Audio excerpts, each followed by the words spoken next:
প্রিয় মুসলিম এবং অমুসলিম ভাই ও বোনেরা, আসসালামু আলাইকুম ওয়া রাহমাতুল্লাহি ওয়া বারাকাতুহু।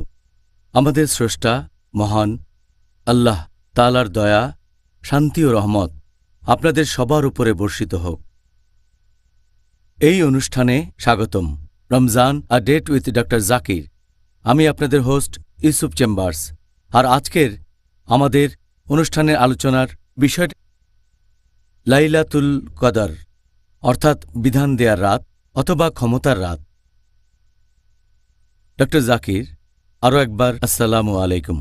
ওয়ালাইকুম আসসালাম রহমতুল্লাহ বারাকাতুহু। আপনাকে আজকের অনুষ্ঠানে আমি প্রথমে অনুরোধ করব ডক্টর জাকির, যদি আপনি প্রথমে আমাদের সংজ্ঞাটা বলেন, এতে করে উপকৃত হবেন আমাদের দর্শকরা আর আমি নিজেও, যে এই লাইলাতুল কদর শব্দটার অর্থ আসলে কি আর মুসলিমদের কাছে এটার গুরুত্ব কতখানি। আলহামদুলিল্লাহ, ওয়াসসালাতু ওয়াসসালাম আলা রাসূলিল্লাহ ওয়া আলা আলিহি ওয়া সাহবিহি আজমাইন, আম্মা বাদ। আউযু বিল্লাহি মিনাশ শাইতানির রাজীম, বিসমিল্লাহির রহমানির রহিম। রব্বি ইশরাহ লি সাদরি ওয়া ইয়াসসির লি আমরি ওয়াহলুল উকদাতাম মিন লিসানি ইয়াফকাহু কাওলি। লাইলাতুল কদর শব্দের মানে, লাইল মানে রাত, কদর মানে বিধান বা ক্ষমতা বা অনেক শ্রদ্ধা অথবা রাজকীয়। তাহলে লাইলাতুল কদরের মানে হচ্ছে ক্ষমতার রাত অথবা বিধান দেওয়ার রাত অথবা রাজকীয় রাত অথবা অনেক শ্রদ্ধার রাত।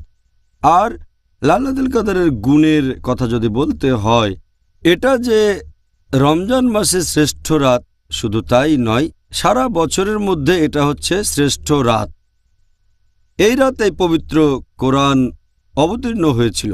আল্লাহ সুবহানাহু ওয়া তাআলা পবিত্র কোরআনে বলেছেন, সূরা কদর অধ্যায় নম্বর ৯৭ আয়াত ১ থেকে ৫, ইন্না আনজালনাহু ফি লাইলাতুল কদর ওয়া মা আদরাকা মা লাইলাতুল কদর লাইলাতুল কদর খায়রুম মিন আলফি শাহর তানাজ্জালুল মালাইকাতু ওয়ার রূহু ফিহা বিইজনি রাব্বিহিম মিন কুল্লি আমর সালামুন হিয়া হাত্তা মাতলাল ফজর। যার মানে হচ্ছে, নিশ্চয়ই আমি অবতীর্ণ করেছি এই বাণী পবিত্র কোরআন ক্ষমতার এই রাতে, বিধান দেয়ার এই রাতে। আর এই মহিমান্বিত রাত সম্পর্কে তুমি কতখানি জানো? ক্ষমতার এই রাত, এটা হাজার মাস অপেক্ষা শ্রেষ্ঠ। এই রাতে ফেরেশতাগণ এবং রূহ তারা তাদের প্রতিপালকের অনুমতিক্রমে অবতীর্ণ হয় প্রত্যেক কাজে। শান্তি বজায় থাকে সকাল পর্যন্ত। তাহলে কোরআনের এই আয়াত থেকে আমরা জানতে পারি যে এই রাত লাইলাতুল কদর, ক্ষমতার রাত, বিধান দেয়ার রাত, এটা সারা বছরের মধ্যে শ্রেষ্ঠ রাত। আর এই রাতেই পবিত্র কোরআন নাজিল হয়েছিল। আরও বলা হয়েছে, এই ক্ষমতার রাত রাজকীয়, অনেক শ্রদ্ধার, মহিমান্বিত। যদি এই রাতে কোনো ভালো কাজ করেন, সেটা হাজার মাসের কাজের চেয়ে অনেক বেশি ভালো কাজ হবে। এখন হাজার মাসকে ১২ দিয়ে ভাগ করেন, সেটা হবে ৮৩ বছরেরও বেশি। এটা মানুষের গড়পড়তা আয়ুর চেয়েও বেশি সময়। যদি আল্লাহর ইবাদত করেন এই একটা রাতে, সেটা আপনার সারা জীবনের ইবাদতের চেয়ে ভালো। এছাড়াও বলা হয়েছে যে এই রাতে ফেরেশতাগণ এবং রূহ পৃথিবীতে নেমে আসেন আল্লাহ সুবহানাহু ওয়া তাআলার অনুমতিক্রমে। আর এই রাতে শান্তি বজায় থাকে সকাল পর্যন্ত। এছাড়াও পবিত্র কোরআনে উল্লেখ করা হয়েছে সূরা দুখান অধ্যায় নম্বর ৪৪ আয়াত ৩ ও ৪, যে আমি তো এই পবিত্র কোরআন অবতীর্ণ করেছি এক আশীর্বাদের রজনীতে, আর শয়তান সম্পর্কে সতর্ক করেছি। আর এই রজনীতে সকল বিষয় স্থির করা হয়। আর এই রাত লাইলাতুল কদর, কদর এর আরেকটা মানে পরিমাপ। এটা আছে পবিত্র কোরআনে সূরা কামার অধ্যায় নম্বর ৫৪ আয়াত নম্বর ৪৯। নিশ্চয়ই আমি প্রত্যেক জিনিস সৃষ্টি করেছি নির্ধারিত অনুপাত এবং পরিমাপে। তাহলে কদর এটা হচ্ছে অনেকটা তাকদীরের মতো। এটা বিধান দেয়ার রাত, যে আল্লাহ সুবহানাহু ওয়া তাআলা অবতীর্ণ করেন বিধান বা তাকদীর, যে সারা বছর ধরে কি কি ঘটবে এই লাইলাতুল কদর থেকে পরের লাইলাতুল কদর পর্যন্ত। এই কারণে আমাদের প্রিয় নবী মুহাম্মদ সাল্লাল্লাহু আলাইহি ওয়াসাল্লাম বলেছেন, এটা আছে সহিহ বুখারীতে খণ্ড নম্বর ৩, বুক অব সুপিরিয়রিটি অব লাইলাতুল কদর, হাদিস নম্বর ২০১৪, যদি কেউ নামাজ পড়ে কদরের রাতে ইমানের সাথে আল্লাহর পুরস্কার লাভের আশায়, তার অতীতের সব গুনাহ ক্ষমা করা হবে। এই হচ্ছে কদরের রাত্রির গুণ এবং মহত্ব। অবশ্যই এটা খুব সুন্দর রাত। আমি দোয়া করছি আমরা সবাই যেন এবছরে এই রাতের সন্ধান পাই ইনশাআল্লাহ, এবারের পবিত্র রমজান মাসে। ডক্টর জাকির, বেশ কিছু হাদিস আর ঐতিহাসিক দলিল বলছে যে পবিত্র কোরআন অবতীর্ণ হয়েছে মোট 23 বছর সময়কাল ধরে। এটা কি পবিত্র কোরআনের বক্তব্যের সাথে অসঙ্গতিপূর্ণ বলা যায় যে কোরআন অবতীর্ণ হয়েছে একটা রাতে, অর্থাৎ লাইলাতুল কদরে? সহিহ হাদিস আর ঐতিহাসিক দলিলের মধ্যে কোনো রকম অসঙ্গতি নেই বা কোরআনের সাথে।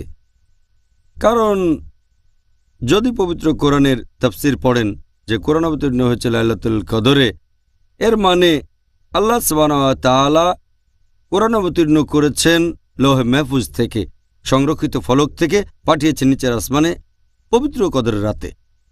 তার মানে সেই ক্ষমতার রাতে, এক রাতে। আর তারপর সেই নিচের আসমান থেকে কোরআনের কিছু অংশ, কয়েকটা আয়াত একবারে যখন যতখানি প্রয়োজন সেভাবে নাজিল হয়েছে 23 হিজরি বছর ধরে। চান্দ্র বছরের হিসেবে 23 বছর, সৌর বছরের হিসেবে 22 বছরের একটু বেশি সময় ধরে। তাহলে অসঙ্গতি কিছুই নেই। কোরআন নাজিল হয়েছে এক রাতে সংরক্ষিত ফলক থেকে নিচের আসমানে, আর সেখান থেকে যখন যেরকম প্রয়োজন সেভাবে নাজিল হয়েছে মোট 23 বছর ধরে। আচ্ছা, ধন্যবাদ। তাহলে এখানে আসলে কোনো অসঙ্গতি নেই সত্যি আর বলতে। আর একইভাবে কদরের কথা যদি বলতে হয়, আল্লাহ সুবহানাহু ওয়া তাআলা তিনি তো সব কিছু সম্পর্কেই জানেন যে কখন কি ঘটবে, অতীত বর্তমান ভবিষ্যৎ। আর সেই ফলক থেকে তিনি কদরের রাতে ব্যাপারটা জানান ফেরেশতাগণকে যে আগামী বছরে কি কি ঘটনা ঘটবে, এই লাইলাতুল কদর থেকে পরের লাইলাতুল কদর পর্যন্ত। তাহলে ফেরেশতাগণ জানতে পারেন যে আগামী এক বছরে কি কি ঘটনা ঘটবে সেটা এই রাতে। তবে আল্লাহ তাআলা জানেন একেবারে অনন্তকাল পর্যন্ত। আচ্ছা, অনেক ধন্যবাদ, আপনি বুঝিয়ে দিলেন এখানে আসলে কোনো অসঙ্গতি নেই। এবার আপনি কি বলবেন এই লাইলাতুল কদর বা বিধান দেয়ার রাত আসলে কোনটা? এই লাইলাতুল কদর যে ঠিক কোন দিন বা তারিখে হবে সে সম্পর্কে বলতে গেলে এ ব্যাপারে সহিহ বুখারী বলছে, সহিহ বুখারীর কমেন্ট্রি ফতেহুল বারী এটা বলছে, বিশেষজ্ঞগণ এ পর্যন্ত এই রাত সম্পর্কে 40টারও বেশি আলাদা মতামত দিয়েছেন যে এই লাইলাতুল কদরের রাতটা আসলে ঠিক কবে হবে। অনেকে বলেন এটা রমজান মাসের প্রথম রাত হবে, কেউ বলেন রমজানের 7ম রাত, কেউ বলেন 19তম রাত, এরকম বিভিন্ন মতামত। তবে সহিহ হাদিস অনুযায়ী সবচেয়ে সঠিক সময় যেটা, সেটা হচ্ছে রমজানের শেষ 10 দিনের মধ্যে কোনো একটা বেজোড় রাত। এই হাদিসটা আছে সহিহ বুখারীতে খণ্ড নম্বর 3, এই 3 নম্বর খণ্ডের বুক অব লাইলাতুল কদর, হাদিস নম্বর 2017। আমাদের নবী মুহাম্মদ সাল্লাল্লাহু আলাইহি ওয়াসাল্লাম বলেছেন যে তোমরা লাইলাতুল কদরের রাতকে খুঁজবে রমজান মাসের শেষ 10 দিনের বেজোড় রাতগুলোর মধ্যে। এটা হচ্ছে সবচেয়ে খাঁটি। এছাড়াও আরেকটা হাদিস সহিহ বুখারীতে খণ্ড নম্বর 1 বুক অব ঈমান, হাদিস নম্বর 49, আল্লাহ রাসূল মুহাম্মদ সাল্লাল্লাহু আলাইহি ওয়াসাল্লাম বলেছেন যে তিনি একবার বাইরে বেরিয়েছেন মুসলিমদেরকে বলার জন্য যে লাইলাতুল কদর ঠিক কোন রাতটাতে হবে। তখন তিনি দেখলেন যে 2 জন মুসলিম পুরুষ একে অন্যের সাথে মারামারি করছে, ঝগড়া করছে। নবী বলেছেন যে অমুক লোক আর অমুক লোক 2 মুসলিম ঝগড়া করছে। তখন আল্লাহ সুবহানাহু ওয়া তাআলা নবীর জ্ঞানটা নিয়ে নিলেন, তার মানে নবী ভুলে গেলেন। তখন নবী বললেন এটা হয়তো মুসলিমদের জন্য ভালো, তাই লাইলাতুল কদরকে খোঁজো রমজানের শেষ 10 দিনের মধ্যে, 5ম, 7ম অথবা 9ম রাতের মধ্যে। এই অপশনগুলো দিয়েছেন আল্লাহর রাসূল লাইলাতুল কদরের জন্য। এছাড়াও আরেকটা হাদিস আছে, এটা সহিহ মুসলিমে খণ্ড নম্বর 2 বুক অব ফাস্টিং, হাদিস নাম্বার 2364। উবাই বিন কাব রাদিয়াল্লাহু আনহু তিনি বলেছেন, আল্লাহর নামে বলছি, আমি শুনেছি শুবা বলেছেন যে খুব সম্ভবত লাইলাতুল কদরের রাত এটা হচ্ছে 27 রোজায়, কারণ আমাদের নবী সাল্লাল্লাহু আলাইহি সাল্লাম তিনি আমাদেরকে এই রাতে নামাজ পড়তে বলেছেন। তাহলে এই হাদিস অনুযায়ী খুব সম্ভবত এটা 27 রোজার আগের রাতে। এছাড়া আরেকটা সহিহ হাদিস আছে তিরমিজিতে। আমাদের নবী মুহাম্মদ সাল্লাল্লাহু আলাইহি ওয়াসাল্লাম বলেছেন, তোমরা লাইলাতুল কদরের রাতকে খুঁজবে 21 রোজার রাতে, 23 রোজার রাতে, 25-এর রাতে, 27-এর রাতে এবং রমজান মাসের শেষ রাতে। আরেকটা হাদিস আছে সহিহ বুখারীতে, খণ্ড নম্বর 3, বুক অফ ইতিকাফ, হাদিস নম্বর 2020, যে আমাদের প্রিয় নবী তিনি সাধারণত ইতিকাফ করতেন রমজান মাসের শেষ 10 দিনে, আর তিনি লাইলাতুল কদরকে খুঁজতেন রমজান মাসের শেষ 10 দিনে। এছাড়াও আরও একটা হাদিস আছে সহিহ মুসলিমে, খণ্ড নম্বর 2, বুক অফ ফাস্টিং, হাদিস নাম্বার 2621, যে নবী মুহাম্মদ সাল্লাল্লাহু আলাইহি ওয়াসাল্লাম বলেছেন যে তোমরা কদরের রাতকে খোঁজো লাইলাতুল কদর শেষ 10 রাতে। যদি দুর্বল থাকো আর যদি রমজান মাসের প্রথম দিকের রাতগুলোতে না পারো, তাহলে শেষ 7টা রাতের মধ্যে লাইলাতুল কদরকে খোঁজো। আরও একটা হাদিস আছে সহিহ বুখারীতে, খণ্ড নম্বর 3 নম্বর খণ্ডের বুক অব লাইলাতুল কদর, হাদিস নম্বর 2015। নবী মুহাম্মদ সাল্লাল্লাহু আলাইহি ওয়াসাল্লাম বলেছেন যে কদরের এই রাত এটা পড়বে রমজান মাসের শেষ 7টা দিনের ভেতরে। এরকম রেকর্ড থেকে আমরা জানতে পারি যে লাইলাতুল কদর এটা খুব সম্ভবত রমজান মাসের শেষ 7 দিনের ভেতরে। এই কারণেই বেশিরভাগ বিশেষজ্ঞ, এদের মধ্যে আছেন শেখ উতাইমি, শেখ বিন বাজ, বেশিরভাগ বিশেষজ্ঞই বলেছেন এটা কেউ জানে না যে লাইলাতুল কদরের সঠিক রাত কোনটা, এই মহিমান্বিত রাত কবে, সেটা কেউ জানে না। তবে এই রাতটা রমজান মাসের মধ্যেই আছে, আর খুব সম্ভবত রমজানের শেষ 10 রাতের ভেতরেই এটা পড়বে, আর খুব সম্ভবত রমজানের শেষ 10 রাতের মধ্যেই বেজোড় রাতগুলোর একটাতে, খুব সম্ভবত এটা হবে 27 রোজার রাতে। কেউ একেবারে সঠিকভাবে দিনটা বলতে পারে না, তবে নিশ্চয়ই ইনশাআল্লাহ এটা পড়বে রমজানের শেষ 10 রাতের মধ্যে, সম্ভবত রমজান মাসের শেষ 10 রাতের মধ্যে বেজোড় রাতগুলোতে। বেশিরভাগ বিশেষজ্ঞ একথাই বলেন। আমরা যেন এই রাতের সন্ধান পাই ইনশাআল্লাহ। ডক্টর জাকির, আপনার মতে এই লাইলাতুল কদরের রাতকে গোপন করে রাখার কারণটা আসলে কি হতে পারে? আমরা এখানে যেটা ভাবতে পারি যে আল্লাহ সুবহানাহু ওয়া তাআলা কেন লাইলাতুল কদরের রাতটাকে এভাবে গোপন করে রেখেছেন, তার প্রথম কারণ হিসেবে বলতে পারি যে আল্লাহ সুবহানাহু ওয়া তাআলা চেয়েছেন আমরা দ্বিগুণ চেষ্টা করি যাতে আমরা আরও বেশি করে তার ইবাদত করতে পারি। এটাই প্রধান কারণ। যদি সঠিক দিনটা জানতাম তাহলে শুধুমাত্র সেদিন ইবাদত করতাম। 2 নম্বর, আল্লাহ সুবহানাহু ওয়া তাআলা যে কারণে এটা গোপন রেখেছেন সেটা হচ্ছে যাতে করে তিনি বুঝতে পারেন যে কারা সিরিয়াস বিশ্বাসী আর কারা সিরিয়াস না। সিরিয়াস বিশ্বাসী চেষ্টা করবে লাইলাতুল কদর যেন কোনোভাবে মিস না হয়ে যায়, সেই রমজান মাসের শেষ 10 দিনে বেশি করে ইবাদত করার চেষ্টা করবে, আর এছাড়া চেষ্টা করবে রমজানের শেষ 10 দিনে রাত জেগে ইবাদত করতে ভোর হওয়ার আগে পর্যন্ত। এভাবে সিরিয়াস আর নন সিরিয়াস বিশ্বাসীদের আলাদা করেছেন। এছাড়াও আল্লাহ সুবহানাহু ওয়া তাআলা আরও অনেক কিছু গোপন করে রেখেছেন। যেমন ধরেন, আল্লাহ সুবহানাহু ওয়া তাআলা বলেছেন যে যারা শুক্রবার আল্লাহর কাছে দোয়া প্রার্থনা করবে তাদের দোয়া কবুল করা হবে, কিন্তু আল্লাহ সঠিক সময়টা বলেননি, তাই শুক্রবারে অনেকে বেশিক্ষণ দোয়া করে। আরও একটা হাদিস আছে সহিহ বুখারীতে, খণ্ড নম্বর 3, হাদিস নাম্বার 2736।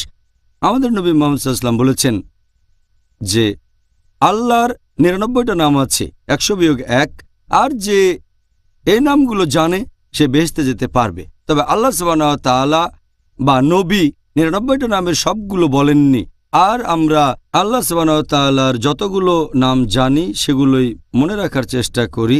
আমাদের নবী বলেননি যে আল্লাহ তাআলার সবচেয়ে মহান নাম কোনটা। এমন হলে আমরাও আল্লাহ তাআলার সবগুলো নাম বলতে পারতাম। এছাড়াও আল্লাহ সুবহানাহু ওয়া তাআলা সব আউলিয়াগণের নাম বলেননি যারা আল্লাহ সুবহানাহু ওয়া তাআলার বন্ধু। কোরআন হাদিসে কিছু নাম বলা হয়েছে কিন্তু সবগুলো না। এমন হলে তাদের সবাইকে শ্রদ্ধা করতে পারতাম। এছাড়াও আল্লাহ সুবহানাহু ওয়া তাআলা আমাদের বলেননি কোন দিন আমরা মারা যাব। যদি আগে থেকে জানতাম 50 বছরে মারা যাব, তাহলে এখন একটু এনজয় করে নেই। 50 বছর আয়ু থাকলে শেষ কয়েক বছর অনুশোচনা করব। আমরা জানি না কখন মারা যাব, সেজন্য প্রস্তুত থাকবো। যদি এখনই মারা যাই, আমাদের হিসেবটা যেন পজিটিভ থাকে, আর তখন থেকে প্রস্তুত থাকব শেষ বিচারের দিনের জন্য। আমরা জানি না কখন মারা যাব, সেজন্য আমরা সব সময় ভালো কাজ করব যতটা করা সম্ভব। আর আল্লাহ সুবহানাহু ওয়া তাআলা এটাও বলেননি যে শেষ বিচারের দিন কোনটা। আল্লাহ পবিত্র কোরআনে বলেছেন সূরা লুকমান অধ্যায় নম্বর 31 আয়াত নম্বর 34 যে কিয়ামতের জ্ঞান শুধু আল্লাহর কাছে রয়েছে। তাই আমরা জানি না কবে মারা যাব অথবা কিয়ামত কবে, যাতে করে আমরা মেনে চলি আল্লাহ সুবহানাহু ওয়া তাআলার নির্দেশগুলো।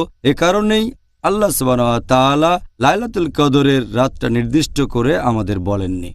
আচ্ছা ডক্টর, তাহলে কারণটা জানা হলো। এখন আমি আপনার কাছে একটা ব্যাপারে একটু বিস্তারিতভাবে জানতে চাইব, আর আমার ধারণা আমাদের দর্শকরাও এই ব্যাপারটা সম্পর্কে জানতে চাইবেন যে আমরা মুসলিমরা ঠিক কোন নিয়মে এই রাতকে খুঁজব। হাদিসে ব্যাপারে গাইডলাইন দেওয়া আছে যে কিভাবে লাইলাতুল কদরকে খুঁজব। একটা হাদিস আছে সুনান আবু দাউদ খণ্ড নম্বর 1 বুক অব সালাহ হাদিস নম্বর 1370।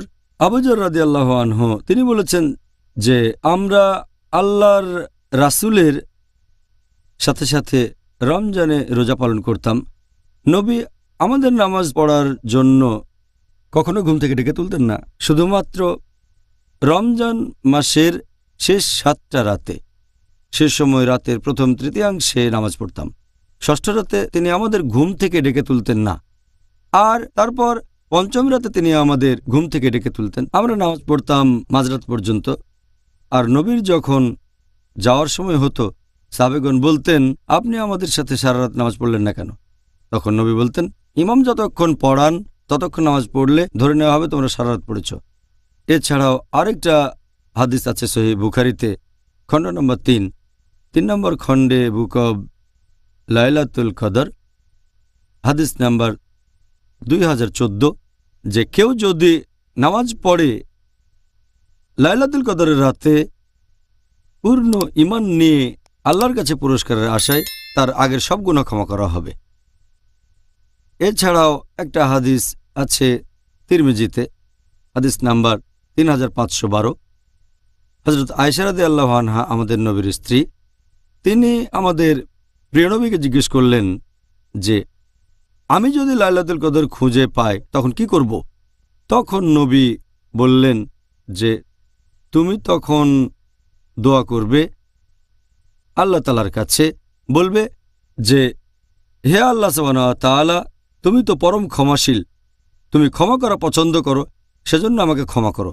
আরেকটা হাদিস আছে সহিহ বুখারীতে খণ্ড নম্বর 3 বুক অব ফাস্টিং হাদিস নাম্বার 2024 যে আমাদের নবী মুহাম্মদ সাল্লাল্লাহু আলাইহি সাল্লাম রমজানের শেষ 10টা রোজার সময় তার কোমরবন্ধনী শক্ত করে বাঁধতেন, মানে তখন বেশি পরিশ্রম করতেন, আর সংযত থাকতেন স্ত্রী সম্পর্কের ব্যাপারেও, এবং রমজানের শেষ 10 দিন শুধু নামাজ পড়তেন।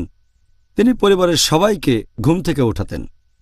আরও একটা হাদিস সহিহ মুসলিমে খণ্ড নম্বর 2 বুক অব ফাস্টিং হাদিস নাম্বার 2644 যে নবী মুহাম্মদ সাল্লাল্লাহু আলাইহি সাল্লাম রমজান মাসের শেষ 10 রাতে আরও বেশি করে নামাজ পড়তেন, বেশি করে আল্লাহর ইবাদত করতেন, দোয়া করতেন, বেশি জিকির করতেন শেষ 10 রাতে। আমরা মুসলিমরাও এভাবেই লাইলাতুল কদরকে খুঁজব। পবিত্র কুরআন বা সহিহ হাদিসে কি এই লাইলাতুল কদরের নিদর্শন সম্পর্কে কোনো কিছু উল্লেখ করা হয়েছে? সহিহ হাদিসে লাইলাতুল কদরের কিছু নিদর্শনের কথা বলা হয়েছে, তবে আলহামদুলিল্লাহ যতগুলো নিদর্শনের কথা বলা হয়েছে এগুলো দেখতে পাই লাইলাতুল কদর পার হয়ে যাওয়ার পরে। তাহলে এটাও আল্লাহ সুবহানাহু ওয়া তাআলার ইচ্ছা, তিনি চান না আমরা আগে জানতে পারি। যদি জানতে পারতাম তাহলে হয়তো শুধু সেই রাতেই ইবাদত করতাম, আর অন্যান্য রাতগুলোতে আমরা আল্লাহ সুবহানাহু ওয়া তাআলার ইবাদত খুব একটা হয়তো করতাম না। একটা হাদিস আছে সহিহ মুসলিমে যে লাইলাতুল কদরের ঠিক পরের দিন সূর্যের কোনো কিরণ থাকবে না, দেখাবে একটা থালার মতো যতক্ষণ না মাথার উপরে উঠছে। এছাড়াও সহিহ মুসলিমে বলা হয়েছে খণ্ড নম্বর 2 বুক অব ফাস্টিং, হাদিস নাম্বার 2633, যে লাইলাতুল কদরের পরের দিন সূর্যের কোনো কিরণ থাকবে না। সহিহ মুসলিমে আরও একটা হাদিস আছে, খণ্ড নম্বর 2, বুক অব ফাস্টিং, হাদিস নাম্বার 2635। আমাদের নবী বলেছেন যে লাইলাতুল কদরের রাতে চাঁদটাকে দেখাবে একটা থালার মতো, মাসের শেষের চাঁদ যেরকম হয়। এই সহিহ হাদিসটা আছে তাবরানী আর ইবনে খুজাইমাতে, যে লাইলাতুল কদরের যে আলো সেটা খুব গরম হবে না, আবার হবে না খুব ঠান্ডাও। এটা হবে একটা সুন্দর রাত, সুখ শান্তির রাত। আর সূর্যটা লাইলাতুল কদরের পরের দিনে হবে হালকা এবং লালচে। তাহলে লাইলাতুল কদরের নিদর্শন সম্পর্কে হাদিসে এটুকুই বলা হয়েছে। তবে এই নিদর্শনগুলো দেখা যাবে লাইলাতুল কদরের পরে, যাতে করে আমরা আগে লাইলাতুল কদরকে খুঁজি। এই রকমই আসলে হওয়া উচিত। এখন আপনি কি বলবেন যে আমাদের নবী মুহাম্মদ সাল্লাল্লাহু আলাইহি সাল্লাম তিনি এই পবিত্র রমজান মাসের শেষ 10 দিনে কি কি পালন করতেন? আমি আগেও বলেছি, এই হাদিসটা আছে সহিহ বুখারীতে, খণ্ড নম্বর 3, বুক অফ ইতিকাফ, হাদিস নাম্বার 2024। নবী মুহাম্মদ সাল্লাল্লাহু আলাইহি সাল্লাম রমজানের শেষ 10 দিনে কোমরবন্ধ শক্ত করে বাঁধতেন, আর রমজানের শেষ 10 দিন শুধু নামাজ পড়তেন। নিজের পরিবারকে ঘুম থেকে তুলতেন, তাদেরকে জাগিয়ে রাখতেন, বেশি করে নামাজ পড়তেন। এই হাদিস থেকে আমরা জানতে পারি নবী প্রথমে যে কাজটা করতেন, কোমরবন্ধ টাইট করতেন, মানে বেশি পরিশ্রম করতেন। দ্বিতীয়ত তিনি স্ত্রীদের সাথে সম্পর্কের ব্যাপারেও সংযত থাকতেন, কারণ রমজানের শেষ 10 দিন ইতিকাফে বসতেন তিনি। আর ইতিকাফের একটা নিয়ম হচ্ছে স্ত্রীর সাথে মেলামেশা করা যাবে না। পবিত্র কোরআন বলছে সূরা বাকারা অধ্যায় নম্বর 2, আয়াত নম্বর 187। এছাড়াও তিনি তখন নামাজ পড়তেন রাতের বেশিরভাগ সময় বা পুরো রাত ধরে। এটা করতেন রমজানের শেষ 10 রাতে। নবী রাতের বেলায় নামাজ পড়তেন, আল্লাহ সুবহানাহু ওয়া তাআলার ইবাদত করতেন শেষ 10 রাতে। এটা বলা হয় যে সারা রাত ধরে নামাজ পড়া উচিত না, এটা হলো যে বছরের প্রত্যেকটা দিন রাত। এটা বাদে রমজানের শেষ 10 দিনে রাতের বেশিরভাগ সময় নামাজ পড়তে পারেন, এমনকি সারা রাতও পড়তে পারেন, এটার অনুমতি আছে। এছাড়াও বলা হয়েছে যে তিনি তার পরিবারকে জাগাতেন, তিনি নিশ্চিত করতেন যে তার স্ত্রীগণ যেন ঘুম থেকে উঠে আল্লাহ সুবহানাহু ওয়া তাআলার ইবাদত করে, লাইলাতুল কদরকে খোঁজে। এই পয়েন্টটাও মাথায় রাখতে হবে। এছাড়াও নবী বেশি করে চেষ্টা করতেন, বেশি নামাজ পড়তেন, বেশি করে দোয়া করতেন, বেশি জিকির করতেন, আল্লাহ তাআলার কাছে আরও যাওয়ার চেষ্টা করতেন রমজানের শেষ রাতগুলোতে। জাযাকাল্লাহ খায়ের। আচ্ছা ডক্টর, এবারে আরেকটা গুরুত্বপূর্ণ বিষয় নিয়ে বলবো। মহিলারা যখন আল্লাহর ইবাদত করছে আর লাইলাতুল কদরের সন্ধান করছে, এখন কোনো মহিলার যদি হয় পিরিয়ড, রক্তস্রাব, তখন সে রোজা রাখবে না, নামাজও পড়বে না। এরকম মহিলা কিভাবে খুঁজবে লাইলাতুল কদরকে? রজস্রাব হওয়া মহিলাদের কথা যদি বলতে হয়, তারা সব ধরনের ইবাদতই করতে পারবেন, সব ধরনের উপাসনা। রজস্রাব হওয়ার সময় পারবেন না নামাজ পড়তে, রোজা রাখতে, কাবার চারপাশে প্রদক্ষিণ করতে আর ইতিকাফ করতে। ইবাদতের এই 4টা কাজ বাদে রজস্রাব হওয়া মহিলা সব ধরনের ইবাদত করতে পারবে। মহিলারা রমজানের শেষ 10 দিনে যেটা করতে পারে যদি তখন রজস্রাব হয়, সেটা হচ্ছে সে অবশ্যই দোয়া করতে পারবে, প্রার্থনা করতে পারবে। আমাদের নবী বলেছেন, হাদিসটা আছে তিরমিজিতে 2370 নম্বর হাদিস, যে প্রার্থনা করা, দোয়া, এটা হচ্ছে শ্রেষ্ঠ ইবাদতগুলোর একটা। আর দোয়া একটা ইবাদত। আল্লাহর কাছে ক্ষমা প্রার্থনা করতে পারে, বলবে আস্তাগফিরুল্লাহ, আমি আল্লাহ তাআলার কাছে ক্ষমা চাচ্ছি। আর একটা হাদিসে হযরত আয়েশা রাদিয়াল্লাহু আনহা বলেছেন, এটার উল্লেখ আছে তিরমিজিতে, হাদিস নাম্বার 3512, যে হযরত আয়েশা রাদিয়াল্লাহু আনহা নবী সাল্লাল্লাহু আলাইহি সাল্লামকে জিজ্ঞেস করলেন যে যদি তিনি জানেন আজকের রাতই লাইলাতুল কদর, তাহলে তিনি কি করবেন? নবীজি তখন উত্তরে বললেন যে তুমি আল্লাহ তাআলার কাছে ক্ষমা প্রার্থনা করবে আর বলবে যে তুমি তো পরম ক্ষমাশীল, তুমি ক্ষমা করা পছন্দ করো, সেজন্য আমাকে ক্ষমা করো। তাহলে আল্লাহর কাছে ক্ষমা প্রার্থনা করাটাও সেরা ইবাদতের মধ্যে পড়ে। এছাড়াও রজস্রাব হওয়া মহিলারা যেটা করতে পারে রোজার শেষ 10 দিনে, সেটা হচ্ছে জিকির। যেমন ধরেন সে সময় বলতে পারে সুবহানাল্লাহি ওয়ালহামদুলিল্লাহি ওয়া লা ইলাহা ইল্লাল্লাহু আল্লাহু আকবার, যার মানে সকল মহিমা আল্লাহর, সকল প্রশংসা আল্লাহর, আল্লাহ সুবহানাহু ওয়া তাআলা ব্যতীত আর কোনো উপাস্য নেই এবং আল্লাহ সর্বশক্তিমান। আরও পড়তে পারে সুবহানাল্লাহি বিহামদি, মানে সকল মহিমা আল্লাহর এবং সকল প্রশংসা আল্লাহর। এছাড়াও পড়তে পারে সুবহান আল্লাহ ওয়াল আজিম। যে সকল প্রশংসা আল্লাহর, তিনিই মহান। তাহলে জিকির করতে পারবেন, যত বেশি জিকির করতে পারবেন ততই ভালো। এছাড়াও তারা পবিত্র কোরআন তেলাওয়াত করতে পারবে, কোরআনের অনুবাদ পড়তে পারবে। তাহলে এই সব ইবাদত করার মাধ্যমে তারা এই রাতে আল্লাহর কাছাকাছি আসতে পারবে। জাজাকাল্লাহ খায়ের। এবারে আমি আপনাকে দর্শকদের পাঠানো বেশ কয়েকটা প্রশ্ন করব আজকের টপিকের উপর। প্রথম প্রশ্ন, সেটা হলো, যদি আল্লাহ সবার ভাগ্য ঠিক করে দেন, তারপর আমি যদি কোনো পাপ করি, এখন দোষ দেব কাকে? আমার ভাগ্যে যদি লেখা থাকে যে আমি খুন করব, তারপর একদিন খুন করে ফেললাম, তবে এই কাজটার জন্য তো আসলে আমি কখনোই দায়ী হব না, কারণ আল্লাহ আমার ভাগ্যে এগুলো লিখে রেখেছেন। সেই জন্য দায়ী হবেন আল্লাহ। তাহলে আমাকে কেন সেটার জন্য শাস্তি পেতে হবে? এখন আপনার এই প্রশ্নটার উত্তর যদি বলতে হয়, এটা বেশ কমন প্রশ্ন, অনেকেই করে থাকে, বিশেষ করে অমুসলিমরা, যে আল্লাহ সুবহানাহু ওয়া তাআলা ভাগ্য ঠিক করে দিয়েছেন, আর এটা বোঝা একটু কঠিন। আমি আপনাদের বোঝার জন্য উদাহরণ দিচ্ছি যে আল্লাহ সুবহানাহু ওয়া তাআলার আছে ইলমে গায়েব, অদৃশ্য জিনিস সম্পর্কে জ্ঞান, তিনি ভবিষ্যৎ জানেন। একটা উদাহরণ দিই।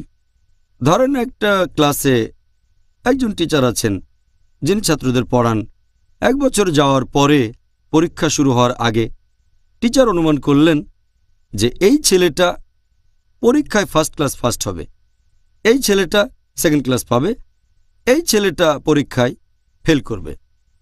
যখন পরীক্ষা হয়ে গেল, তারপর রেজাল্ট বের হলো, ছাত্র এ ফার্স্ট ক্লাস ফার্স্ট হলো, ছাত্র বি পেল সেকেন্ড ক্লাস, ছাত্র সি ফেল করল। এখন আমি আপনাদের প্রশ্ন করি যে যেহেতু টিচার আগে অনুমান করেছিলেন ছাত্র সি পরীক্ষায় ফেল করবে, এখন ছাত্র সি কি এটা বলতে পারবে যে টিচার অনুমান করেছিলেন বলেই আমি পরীক্ষায় ফেল করেছি? আমরাও জানি ব্যাপারটা এমন না। টিচার অনুমান করেছেন যে ছাত্র এ ফার্স্ট ক্লাস ফার্স্ট হবে, কারণ তিনি জানতেন এই ছেলেটা পড়াশোনা করে আর সে মেধাবী। ছাত্র বি সে হলো অ্যাভারেজ। ছাত্র সি পড়াশোনা মন নেই, ঠিক মতো ক্লাসও করতো না, ঠিক মতো লেখাপড়া করতো না, হোমওয়ার্ক করতো না। এইসব দেখে টিচার অনুমান করেছিলেন যে ছাত্র সি ফেল করবে, কিন্তু ছাত্র সি টিচারকে দোষ দেবে না যে টিচার অনুমান করেছিলেন আমি ফেল করব, সেজন্যই আমি ফেল করেছি। ফেল করার জন্য ছাত্র সি দায়ী। একইভাবে আল্লাহ সুবহানাহু ওয়া তাআলার আছে ইলমে গায়েব। যেমন ধরেন কোনো একজন মানুষ একটা রাস্তার মোড়ে আসলো, সেখান থেকে 5টা রাস্তা 5 দিকে গেছে, রোড 1 2 3 4 5। তার স্বাধীন ইচ্ছা আছে, সে যে কোনো রাস্তায় যেতে পারে, সে বেছে নিল রোড 3 নম্বর। এখন আল্লাহ তার নিয়তে লিখে রেখেছেন সে 3 নম্বর রোডে যাবে। ব্যাপারটা এমন না যে আল্লাহ লিখে রেখেছেন বলেই সে এই রাস্তায় যাচ্ছে, আসলে সেরকম না। যেহেতু সে 3 নম্বর রুট বেছে নেবে, তাই আল্লাহ তাআলা আগে থেকেই লিখে রেখেছেন, কারণ আল্লাহর আছে ইলমে গায়েব। যেভাবে টিচার অনুমান করেছিলেন, এখানে আল্লাহ জানেন লোকটার স্বাধীন ইচ্ছা আছে, সে যে কোনো রাস্তা বেছে নিতে পারে, 5টা রাস্তার মধ্যে যে কোনোটা, কিন্তু গেল 3 নম্বর রোডে। আল্লাহ আগে থেকে জানেন লোকটা 3 নম্বর রোডেই যাবে, সেজন্য আল্লাহ তার তকদিরে লিখে রাখলেন সে যাবে 3 নম্বর রোডে। এরপর 3 নম্বর রাস্তা দিয়ে যাচ্ছে, কিছুক্ষণ পরে আরেকটা মোড়ের সামনে আসলো, 1 2 3 নম্বর রাস্তা বেছে নিল। যেহেতু সে 3 নম্বর রাস্তা বেছে নেবে, আল্লাহ এটা আগে থেকে জানতেন, তারা আছে ইলমে গায়েব। আল্লাহ লিখলেন কিছুক্ষণ সময় পরে লোকটা আরেকটা মোড়ে আসবে, আর সে লোকটা আবার 3 নম্বর রাস্তাটা বেছে নেবে। ব্যাপারটা এমন না যে আল্লাহ তার তকদিরে লিখেছেন 3 নম্বর রাস্তায় যাবে, এজন্যই সে 3 নম্বর রাস্তায় যাচ্ছে।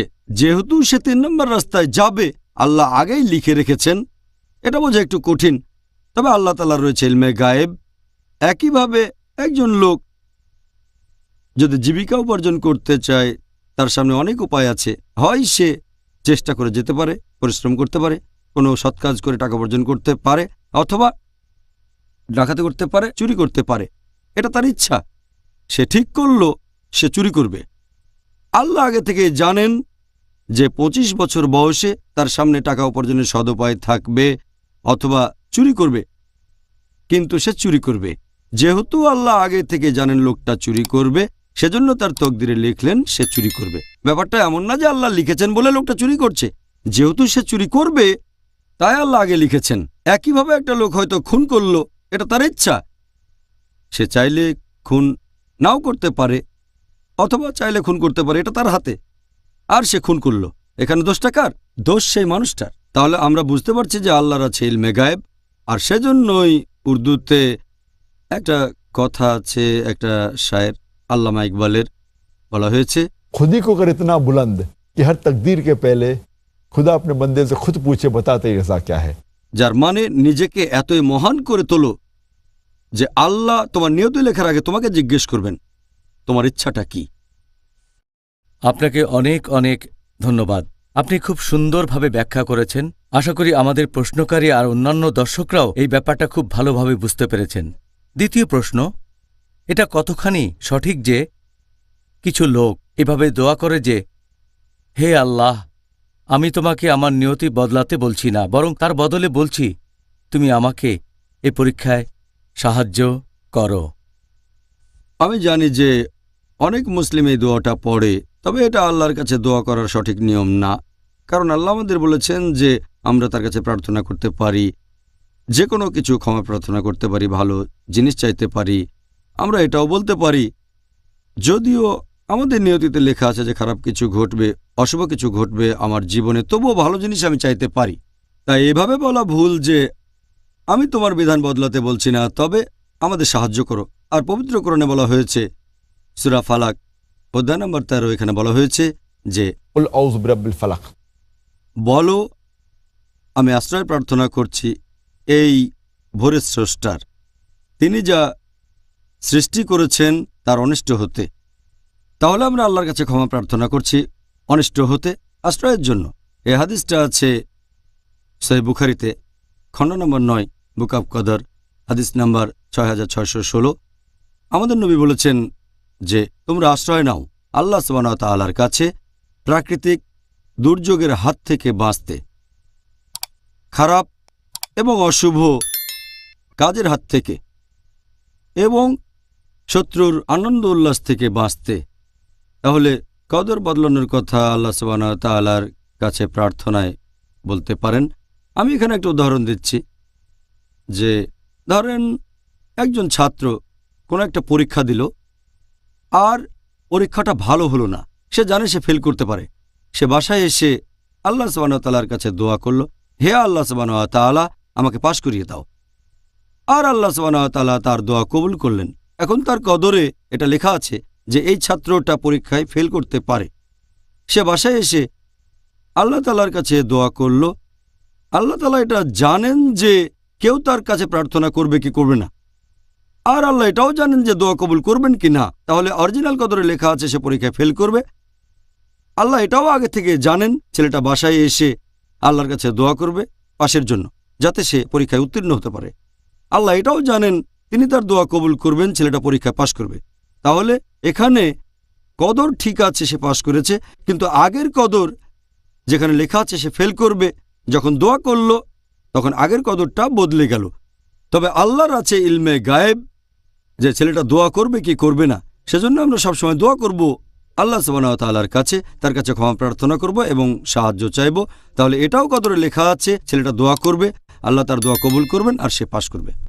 আচ্ছা, ভালোই তো, এটা তো খুব ভালো। তাহলে বলা যায় আমাদের সবারই আশা আছে। পরের প্রশ্ন, কদরে বিশ্বাস করা, এটা দিয়ে আসলে ঠিক কি বোঝানো হয়?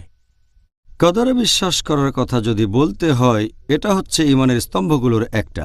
কদরে বিশ্বাস করব, আর এখানে 4টা পয়েন্ট আছে যেটা কদরে বিশ্বাস করার সময় আমরা মেনে চলব। 1 নাম্বার, আল্লাহ তাআলা সব কিছু জানেন। আল্লাহ তাআলা সব কিছু সম্পর্কে জানেন, অতীত, বর্তমান আর ভবিষ্যৎ। সাধারণ বিষয় আর খুঁটিনাটি সব কিছুই তিনি জানেন। অসীম থেকে অসীমের সব কিছুই তার জানা। তাহলে আল্লাহ একমাত্র যিনি সব কিছু জানেন, তাঁর আছে ইলমে গায়েব।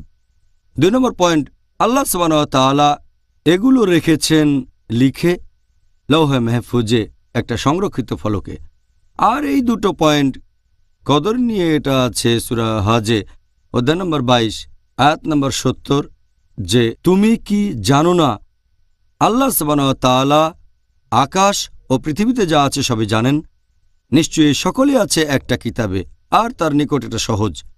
তাহলে 1 নম্বর, আল্লাহ সব কিছু জানেন। 2 নম্বর, এটা রেকর্ড করা আছে সূরা হজে অধ্যায় নম্বর 22 আয়াত নম্বর 70। সহিহ মুসলিমের একটা হাদিস, খণ্ড নম্বর 4, বুক অফ কদর, হাদিস নাম্বার 6416, যে আল্লাহর রাসূল বলেছেন, আল্লাহ পৃথিবী ও আকাশমণ্ডলী সৃষ্টির 50,000 বছর আগে বিশ্বজগৎ সৃষ্টির নির্দেশ দিয়েছেন। এছাড়াও একটা হাদিস আছে সুন্নান আবু দাউদে, খণ্ড নম্বর 3, হাদিস নাম্বার 4683, যে আল্লাহ সুবহানাহু ওয়া তাআলা প্রথমে সৃষ্টি করলেন একটা কলম, আর সেটাকে বললেন লেখো। কলম উত্তর দিল, হে প্রভু, আমি কি লিখব? তখন আল্লাহ সুবহানাহু ওয়া তাআলা লিখলেন এই কদর, মহাবিশ্বের সব কিছুর, একেবারে শেষ সময় পর্যন্ত, শেষ বিচারের দিন শুরু হওয়ার আগে পর্যন্ত। এ হলো প্রথম দুটো পয়েন্ট। কদর পয়েন্ট নাম্বার 3 হচ্ছে যে যা কিছু ঘটে আল্লাহ সুবহানাহু ওয়া তাআলার ইচ্ছাতেই সেটা হয়, সব কিছু। আল্লাহ পবিত্র কোরআনে বলেছেন, সূরা কাসাস অধ্যায় নম্বর 28 আয়াত নম্বর 68, আল্লাহ সুবহানাহু ওয়া তাআলা যা ইচ্ছা করেন তাই সৃষ্টি করেন। এরপর আছে সূরা ইব্রাহিম অধ্যায় নম্বর 14 আয়াত নম্বর 27, যে আল্লাহ যা ইচ্ছা করেন সেটাই করেন। এরপর আরও আছে সূরা বুরুজ অধ্যায় নম্বর 85 আয়াত নম্বর 16, আল্লাহ তাআলা সেটাই করেন যা ইচ্ছা করেন। তাহলে আমরা বুঝতে পারছি যে আল্লাহ সুবহানাহু ওয়া তাআলা যা ইচ্ছা করেন তাই করতে পারেন, তিনি যা ইচ্ছা করেন তাই করেন। আর এরপর কোরআন বলছে সূরা ইমরান অধ্যায় নম্বর 3 আয়াত নম্বর 6, যে আল্লাহ সুবহানাহু ওয়া তাআলা মাতৃগর্ভে যেভাবে ইচ্ছা তোমাদের আকৃতি দেন। পবিত্র কোরআনে সূরা নিসা অধ্যায় নম্বর 4 আয়াত নম্বর 90, যে আল্লাহ যদি চাইতেন তাহলে তাদেরকে ক্ষমতা দিতেন, তারা তোমাদের সাথে যুদ্ধ করত। এরপর হচ্ছে সূরা আনাম অধ্যায় নম্বর 6 আয়াত নম্বর 112, আল্লাহ সুবহানাহু ওয়া তাআলা বলেছেন, যদি আল্লাহ চাইতেন তাহলে তারা এটা করত না। কদরের ব্যাপারে 4 নম্বর পয়েন্ট হলো, যা কিছু ঘটবে তার সবকিছুই আল্লাহ তাআলার সৃষ্টি, যা কিছু ঘটবে তার সবকিছু সৃষ্টি আল্লাহ তাআলার। আর আল্লাহ পবিত্র কোরআনে বলেছেন সূরা জুমার অধ্যায় নম্বর 39 আয়াত নম্বর 62, যে আল্লাহ তাআলা হলেন সবকিছুর স্রষ্টা, আর তিনি হলেন সবকিছুর অভিভাবক, সবকিছুর কর্মবিধায়ক। এছাড়াও আল্লাহ কোরআনে বলেছেন সূরা ফুরকান অধ্যায় নম্বর 25 আয়াত নম্বর 2, যে আল্লাহ সুবহানাহু ওয়া তাআলা আকাশমণ্ডলী ও পৃথিবী সৃষ্টি করেছেন যথাযথ অনুপাতে। এরপর পবিত্র কোরআনে সূরা সাফফাত অধ্যায় নম্বর 37 আয়াত নম্বর 96, আল্লাহ সৃষ্টি করেছেন তোমাদের আর তোমরা যা কিছু তৈরি করো। এখন সব কিছু সৃষ্টি করেছেন আল্লাহ সুবহানাহু ওয়া তাআলা, এবং এই মহাবিশ্বের সব কিছু তিনি নিয়ন্ত্রণ করেন। তার মানে কিন্তু এই না যে মানুষের স্বাধীন ইচ্ছায় তিনি বাধা দেন। আমাদের স্বাধীন ইচ্ছা আছে, কোরআনের অনেক জায়গায় সহিহ হাদিসে এই প্রসঙ্গে বলছে যে আমাদের স্বাধীন ইচ্ছা আছে, শরিয়া এই কথা বলছে, আর আমরাও জানি দৈনন্দিন জীবনে আমরা স্বাধীন ইচ্ছা প্রয়োগ করি।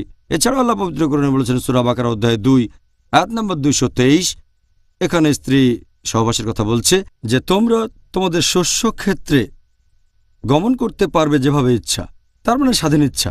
এরপরে আরও আছে সূরা তাগাবুন অধ্যায় নম্বর 64 আয়াত নম্বর 16, যে তোমরা আল্লাহকে যথাসাধ্য ভয় করো, তার কথা শোনো এবং মেনে চলো।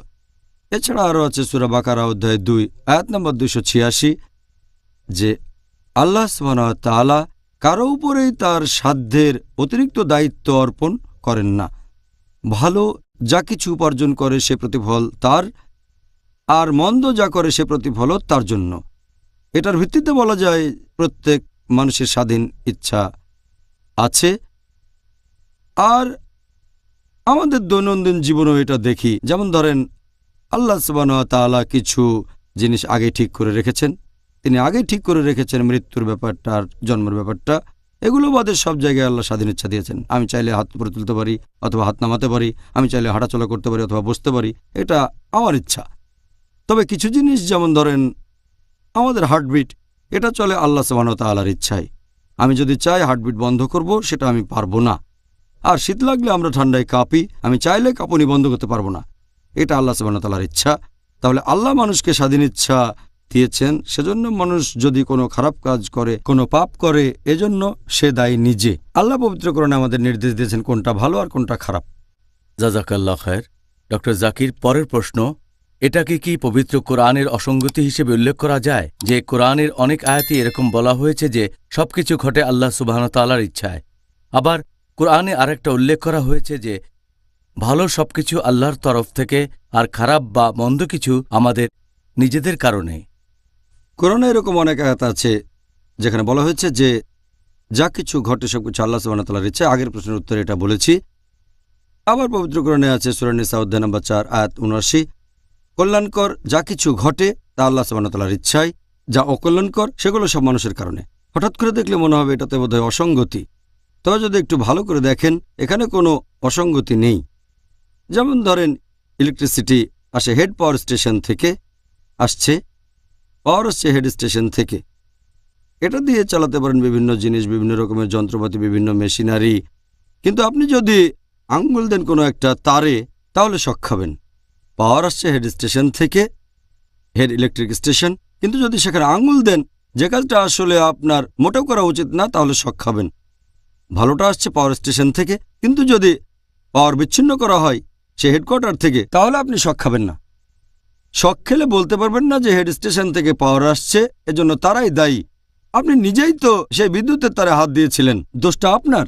তবে পাওয়ার আসছে হেড ইলেকট্রিক স্টেশন থেকে।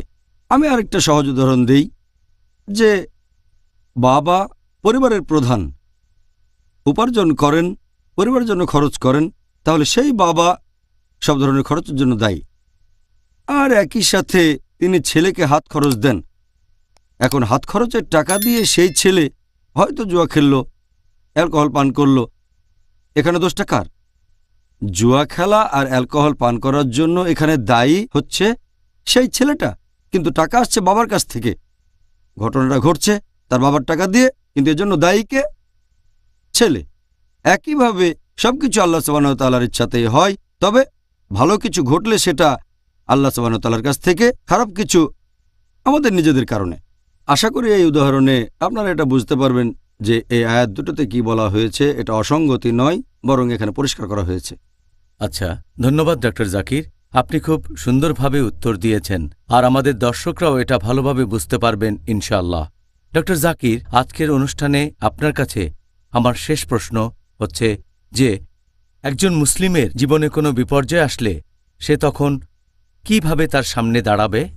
তার নিয়তিতে লেখা এই বিপর্যয়কে সে কিভাবে মোকাবেলা করবে? এ ব্যাপারে আগেও বলেছি, যখন একজন মানুষের জীবনে কোনো বিপর্যয় এসে হাজির হয় সেটা হয় একটা পরীক্ষা, নয়তো একটা শাস্তি। যদি এটা হয় শাস্তি, একথা আছে সূরা হুদ অধ্যায় 11 আয়াত 82, আল্লাহ সুবহানাহু ওয়া তাআলা 2 জনপদকে উল্টে দিয়েছিলেন কওমে লূত এবং তাদের উপর ক্রমাগত প্রস্তর কঙ্কর বর্ষণ করেছিলেন। তার মানে এটা ছিল শাস্তি। যদি শাস্তি হয়ে থাকে তাহলে সেই লোক আল্লাহ তাআলার কাছে ক্ষমা প্রার্থনা করবে এবং তওবা করবে। সেই খারাপ কাজ করা তখনই বন্ধ করবে, পাপ থেকে বিরত থাকবে, প্রতিজ্ঞা করবে যে আর কখনো করবে না। যদি ক্ষতিটা পূরণ করা যায় তাহলে সে চেষ্টা করবে আর আল্লাহর কাছে ক্ষমা চাইবে। যদি এটা হয় একটা পরীক্ষা, আল্লাহ কোরআনে বলেছেন সূরা বাকারা অধ্যায় নম্বর 2 আয়াত নম্বর 155 যে নিশ্চয়ই তোমাদের পরীক্ষা করব কিছু ভয় এবং ক্ষুধা দিয়ে এবং ধন সম্পদ, জীবন আর ফল ও ফসলের ক্ষয়ক্ষতি দিয়ে, এবং শুভ সংবাদ দাও তাদেরকে যারা ধৈর্যশীল ও অধ্যবসায়ী। এরপর পবিত্র কোরআনে আছে সূরা বাকারা অধ্যায় নম্বর 2 আয়াত 156 যে বিপদে পড়লে তারা বলে ইন্না লিল্লাহি ওয়া ইন্না ইলাইহি রাজিউন, আমরা তার কাছ থেকে এসেছি, তার কাছে ফিরে যাব। এখানে তাদের কথা বলা হয়েছে যারা বিশ্বাসী। যদি কোনো রকম বিপর্যয় আসে, যদি সে ভুল করে অথবা যদি সে কোনো পাপ কাজ করে তাহলে তওবা করবে আর ক্ষমা প্রার্থনা করবে। যদি পরীক্ষা হয় তাহলে সে ধৈর্য ধরে থাকবে আর সে তখন সবুর করবে আর বলবে ইন্না লিল্লাহি ওয়া ইন্না ইলাইহি রাজিউন। যেমন ধরেন একজন লোক হয়তো মারা গেল অথবা সে অসুস্থ হয়ে পড়ল, তখন আমরা বলবো যেটা কোরআনে আছে ইন্না লিল্লাহি ওয়া ইন্না ইলাইহি রাজিউন, আমরা তার কাছ থেকে এসেছি, তার কাছে ফিরে যাব। আর পবিত্র কোরআনে সূরা তাওবা অধ্যায় নম্বর 9 আয়াত নম্বর 51 আল্লাহ যা নির্দিষ্ট করেছেন সেটা ব্যতীত আমাদের আর অন্য কিছু হবে না, আল্লাহ আমাদের রক্ষাকারী। আর মুমিনদের বলো তারা যেন আল্লাহ সুবহানাহু ওয়া তাআলার উপর নির্ভর করে। এরপর আরও আছে সূরা তাগাবুন অধ্যায় নম্বর 64 আয়াত নম্বর 11 আল্লাহ তাআলার অনুমতি ব্যতীত কোনো বিপদই কখনোই আমাদের উপর আপতিত হয় না, এবং কেউ আল্লাহকে বিশ্বাস করলে আল্লাহ তার অন্তরকে সুপথে পরিচালিত করেন। এরপর কোরআনে আছে সূরা জুমার অধ্যায় নম্বর 39 আয়াত নম্বর 10 যে যারা ধৈর্যের সাথে অধ্যবসায়ী হয় তাদের জন্য রয়েছে অপরিমিত পুরস্কার। এরপর পবিত্র কোরআনে সূরা বাকারা অধ্যায় নম্বর 2 আয়াত নম্বর 153 या अय्युहल्लज़ीना आमनुस्ताईनु बिस्सब्रि वस्सलाह इन्नाल्लाहा मा'as साबिरीन।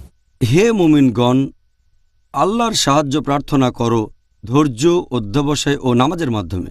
নিশ্চয়ই আল্লাহ আছেন তাদের সাথে যারা ধৈর্যশীল ও অধ্যবসায়ী। তাহলে আমরা হব ধৈর্যশীল ও অধ্যবসায়ী। আরেকটা হাদিস, এটা আছে সহিহ মুসলিমে খণ্ড নম্বর 4 হাদিস নম্বর 7138। নবী মুহাম্মদ সাল্লাল্লাহু আলাইহি সাল্লাম বলেছেন, বিশ্বাসীদের কাজগুলো বেশ অদ্ভুত। যদি তার জীবনে কিছু ভালো ঘটে সে আল্লাহ তাআলাকে ধন্যবাদ জানায়, আর যদি সে বিপদে পড়ে তখন ধৈর্যশীল অধ্যবসায়ী হয়। তার জন্য পরকালে ভালো জিনিস অপেক্ষা করছে। তাহলে যদি কোনো রকম বিপর্যয় আসে, যদি তার ভুল থাকে সে শুধরে নেবে, তা না হলে ধৈর্যের সাথে অধ্যবসায়ী হবে। কারণ আল্লাহ বলেছেন, তোমরা সাহায্য প্রার্থনা করো আল্লাহ সুবহানাহু ওয়া তাআলার ধৈর্য অধ্যবসায় নামাজের মাধ্যমে। নিশ্চয়ই আল্লাহ তাদের সাথে আছেন যারা ধৈর্যশীল অধ্যবসায়ী। জাযাকাল্লাহ খায়ের। আবারও ধন্যবাদ ডক্টর জাকির। তাহলে আজকে আমরা আমাদের এই অনুষ্ঠানের শেষ পর্যায়ে চলে এসেছি। আলহামদুলিল্লাহ, আমি নিজে আজকে অনেক উপকৃত হয়েছি, আর আমি আশা করছি যে আমাদের দর্শক ভাই বোনেরাও যথেষ্ট উপকৃত হয়েছে। আর আমি দোয়া করছি আপনি, আমি আর দর্শকরা আমরা সবাই আজকে আপনার উত্তরগুলো শুনে উপকৃত হয়েছি। জাযাকাল্লাহ খায়ের। ভাই ও বোনেরা, আশা করি আজকের অনুষ্ঠানটা দেখে আপনারা সবাই উপকৃত হয়েছেন। আপনাদের সাথে আবার দেখা হবে এই অনুষ্ঠানে আগামীকাল, আর সেদিন আমাদের আলোচনার টপিক হবে ইতিকাফ। আসসালামু আলাইকুম ওয়া রাহমাতুল্লাহি ওয়া বারাকাতুহু।